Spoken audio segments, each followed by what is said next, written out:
Good afternoon all. In the series of lectures of regression, multiple linear regression, today let we see plot of residuals against the fitted value yi hat. So these plots are used to check constant variance assumption. Constant variance assumption. Since in multiple linear regression we have the assumptions, and one of the assumption is our variance is strictly constant. So to check whether our variance is constant or not, we are plotting this graph of residual against the fitted value yi hat. So a plot of residuals ei, or the instead of ei we may plot the scaled residuals, that is di, ri or ti. Our scaled residuals, that is di, ri or ti, versus the corresponding fitted value yi hat, is useful for detecting the several common types of model inequalities. So the first plot is in this manner. So our first plot of yi hat against ei is, if it looks in this manner, that is we get a horizontal band, then the residuals can be contained in a horizontal band, then there are no obvious model defects. So if the plot gives me horizontal band, then there are no obvious model defects. Okay, so if, and the second type of graph, or the graph, if it looks in this manner, so yi hat against ei, and it is outside opening funnel. Outside it looks like funnel, but it looks like outside opening funnel. Okay, so if the shape is in this manner, then variance is increasing function of y. Variance is increasing function of y. If the graph looks like inward opening funnel, so inward opening funnel means the graph is in this manner. This is also yi hat against ei, and graph looks in this manner, that is inward opening funnel. If the graph is in this manner, then we say that variance is decreasing function of y. So over here we are considering variance of obvious your epsilon. Okay, so variance is a decreasing function of y.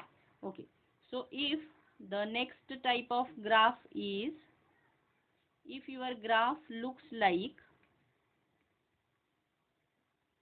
double bow pattern, double bow pattern. So the pattern of your graph is in this manner. I have points in between this double bow. So if the points are in double bow pattern, then we say that y is proportional between 0 and 1.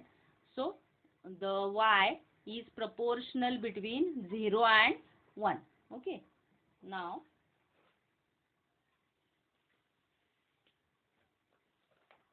the next graph looks like in this manner. So the next graph is, if it is in this format,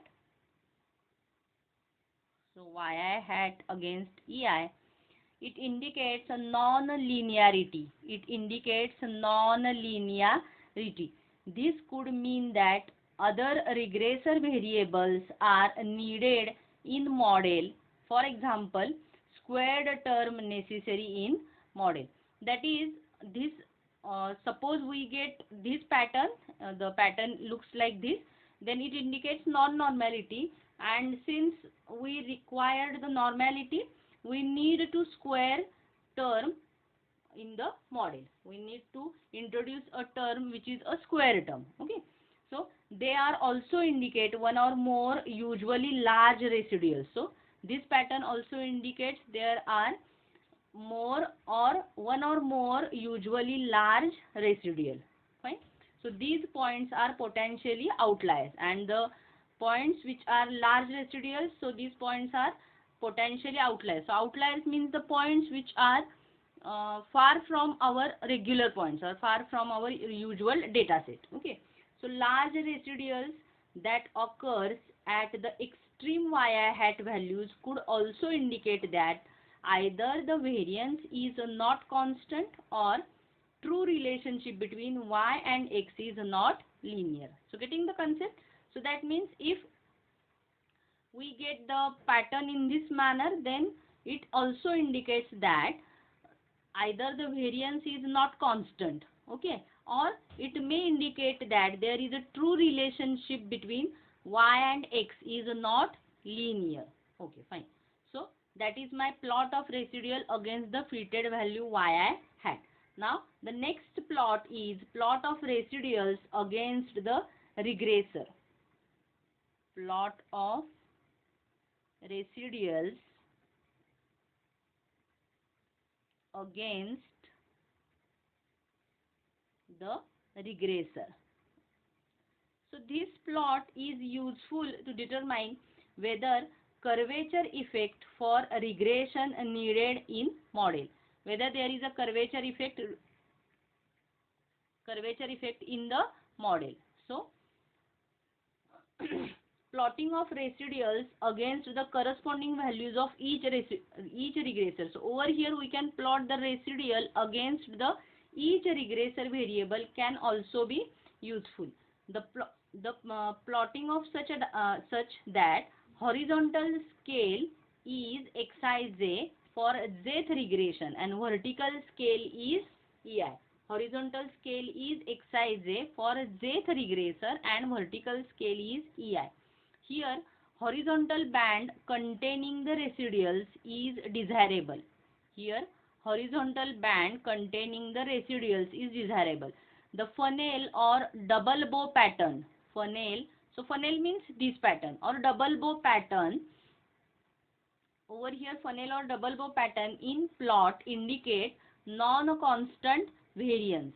The curved band is panel or non-linear pattern in general implies that assumed relationship between y and regressor xj is not correct. So in this manner, so if we get, so in this plot also we get the patterns of the graphs looks like in this manner only. Okay, so thus in such a cases higher order terms in xj such that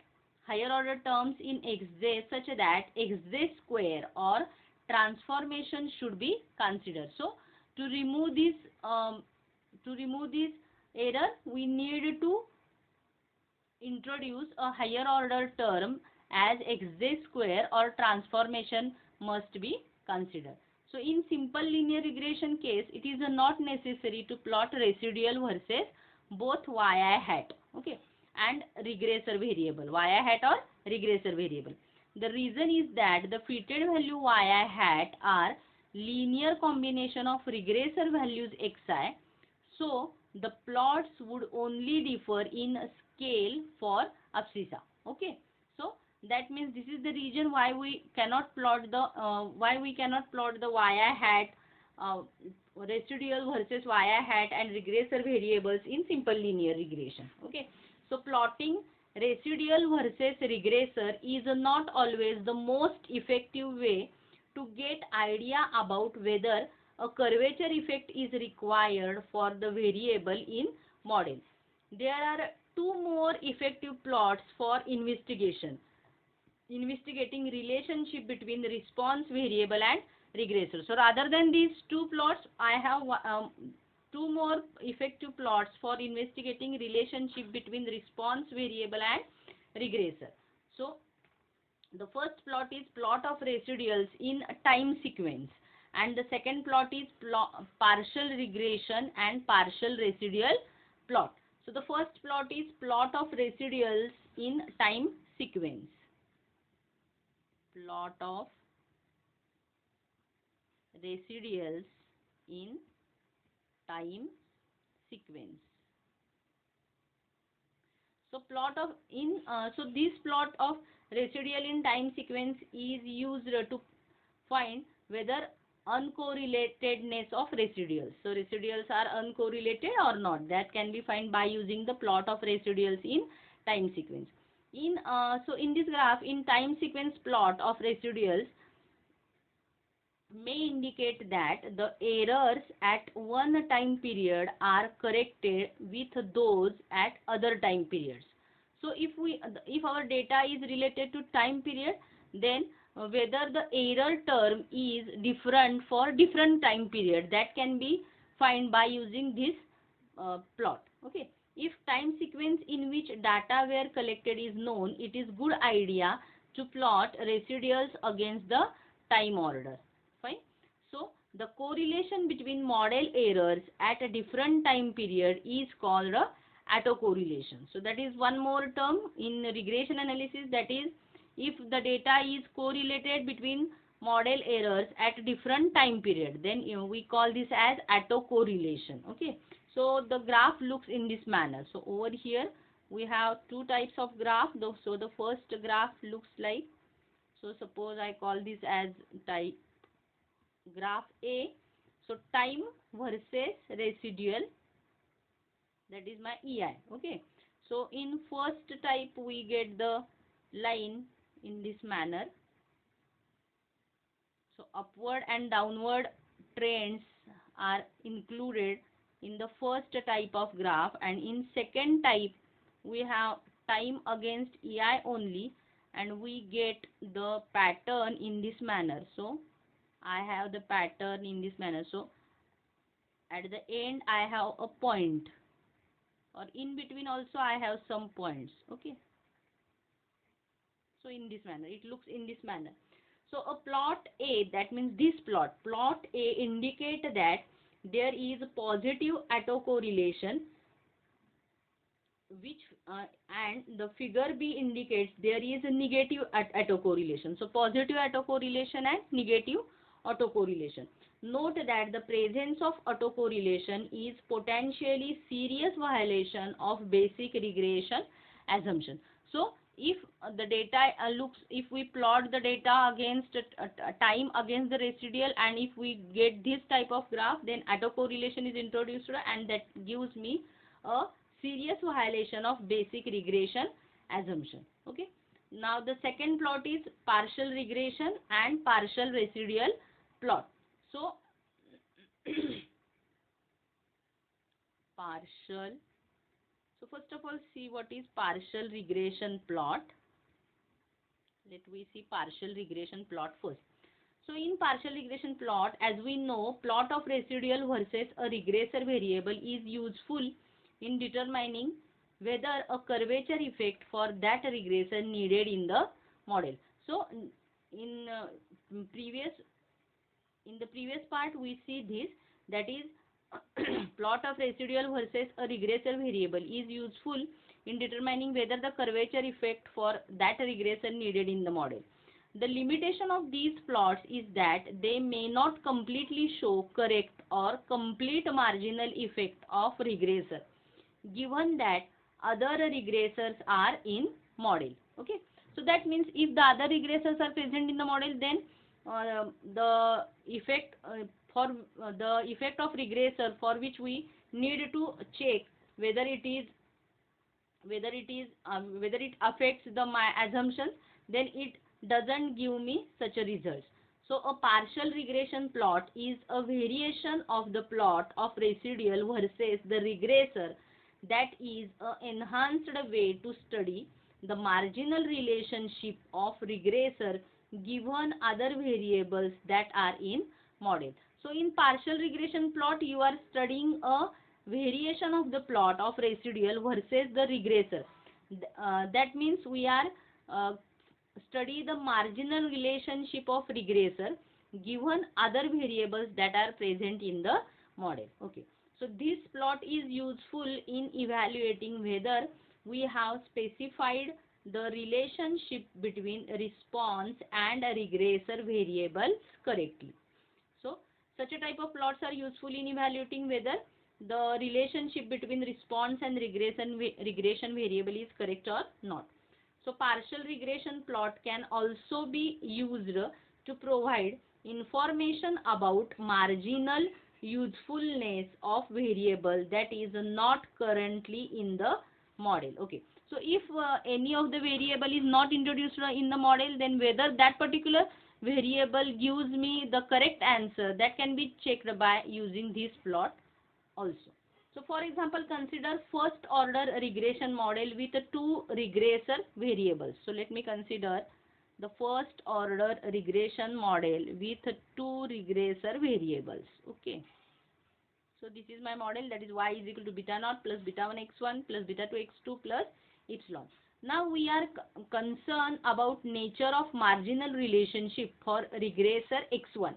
First we regress y on x2 and obtain fitted value of residuals as, so yi hat of x2, this is equal to theta naught hat suppose and theta 1 hat xi2.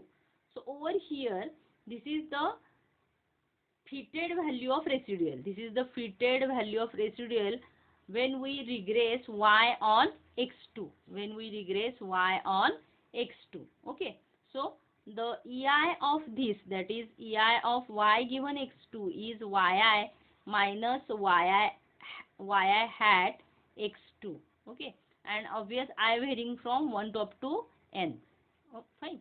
So the partial regression plot for regressor variable x1 is obtained by plotting the y residual y versus residual ei, and ei means ei y given x2, ei y given x2 against x1 residual ei x1 given x2. So that means over here we can plotting the values of ei y given x2 versus we have ei x1 given x2. Fine. So that is the plot for which we are plotting partial regression plot. So if the regressor x1 enters the model linearly, then partial regression plot should show a linear relationship, that is partial residuals will fall along straight line with a non-zero slope. Okay. The slope of this line will be regression coefficient of x1 in multiple regression model. If it shows curvilinear band, then higher order terms in x1 or transformation may be helpful. Getting the concept? Okay. So the horizontal band on partial regression plot indicates that horizontal band means this type of band. Okay. So horizontal band on partial regression plot indicates that there is no additional useful information in x1 for predicting y. So for predicting y, note that partial regression plots will not detect interaction effect among the regressors. So if the regressors are correlated, so we cannot find the interaction effect between the regressors. So the next or last plot is partial residual plot. A residual plot is closely related to partial regression plot. So it is the partial residual plot. Fine. So it is also designed to show the relationship between the response variable and regressor. Suppose that model contains the regressor x1, x2, xk. So I have the regressor. So which the regressors are x1, x2 and xk. Fine. So these are the x1, x2 so on up to xk. I have k regressors in my model. The partial residuals for regressor xj is defined as, we have ei star as y given xi. This is equal to ei plus beta j hat xij. Xij, obvious I varying from 1 to up to n. Okay. Now where ei gives me residuals from the model with all k regressors included. So ei over here, this term is nothing but residuals from the model with all k regressors. Since I have k regressors over here, so k regressors included. Fine. So when partial residuals are, so if we plot the partial residuals against xij, the resulting display has stop beta j hat. So the interpretation of partial residual plot is very similar to that of partial regression plot. So this is regarding how we have the different plots to find whether there is any violation of assumption. Thank you.